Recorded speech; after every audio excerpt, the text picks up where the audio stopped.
"End it quickly," she murmured, her voice quaking like a fragile branch in winter's grip. The gale screamed across the desolate landscape, causing the old ranch house windows to shudder violently. Her frame lay huddled beneath a thick woolen cover, each breath coming in ragged gasps. Yet it wasn't her plea that sent the rancher's pulse racing. It was the revelation that awaited when he drew back that protective layer. Ethan Ross had spent the better part of 10 years in solitude, maintaining his deceased father's ranch in this remote wilderness. The terrain was harsh, the winters merciless, and the closest neighbor lived nearly 20 miles distant.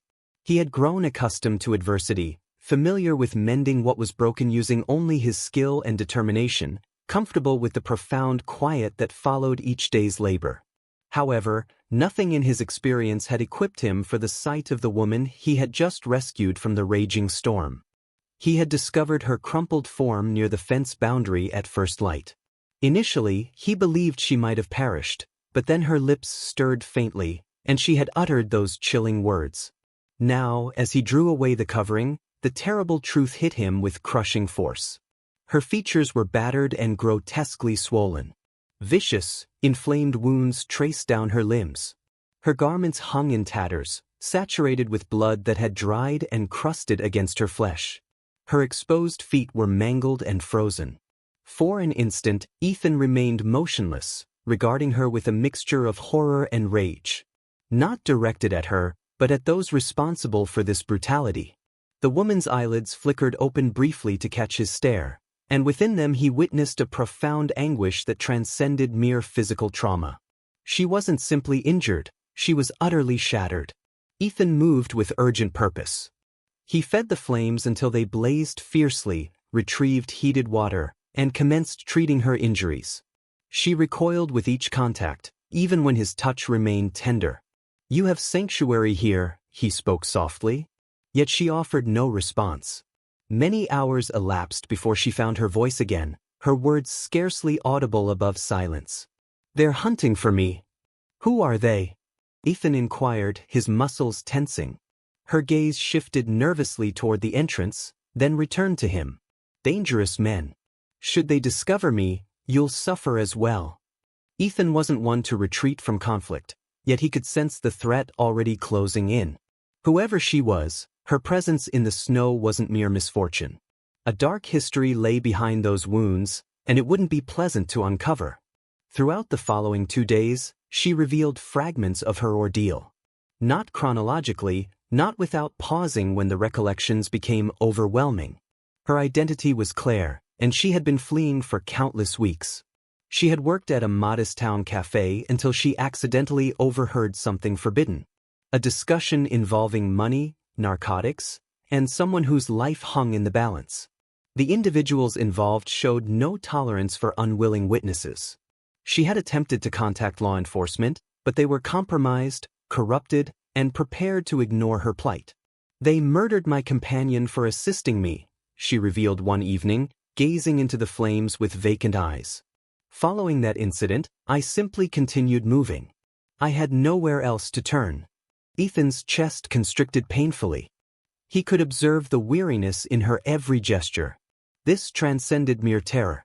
It was the overwhelming burden of existing without refuge anywhere in the world. He understood that sensation in his own circumstances. After losing his spouse and child years earlier in a devastating collision, he had withdrawn from society. He had constructed barriers around himself, both physical and emotional, convincing himself he required no one. Now seated opposite Claire, he recognized that perhaps those barriers weren't protecting him from suffering. They were preventing recovery from reaching him. Yet peril shows no regard for healing. It arrived on the 4th evening. Ethan had been inspecting the stable when he noticed approaching headlights. A dark vehicle halted just beyond his property boundary. 2 figures emerged, their exhalations creating clouds in the frigid night atmosphere. Even from that distance, Ethan could sense the malevolence emanating from them. He returned inside silently and discovered Claire positioned by the window, shaking uncontrollably. "They've located me," she breathed. Ethan retrieved his weathered hunting weapon. "Not under my protection." The subsequent hour brought intense tension. The intruders prowled the grounds, pounding on entrances, hurling threats. They attempted forced entry, but Ethan's doors were fortified, and he possessed superior knowledge of the terrain. Eventually, one managed to penetrate the barn, though his progress was brief. Ethan confronted him, weapon aimed, his voice cold as winter steel. "You have 3 seconds to vacate my property," he declared. "Should I encounter you again, you won't depart under your own power." Something in Ethan's delivery, or perhaps the expression in his gaze, gave the intruder pause. They withdrew to their vehicle and departed, the sound of their wheels grinding against frozen stone dissolving into the darkness. When the ordeal concluded, Claire crumpled into a seat, weeping uncontrollably. Ethan knelt at her side, placing a comforting hand upon her shoulder. "You're protected," he repeated. This time, she accepted his assurance. The following dawn, Ethan reached a conclusion. He wouldn't merely conceal her presence. He would assist her in beginning anew.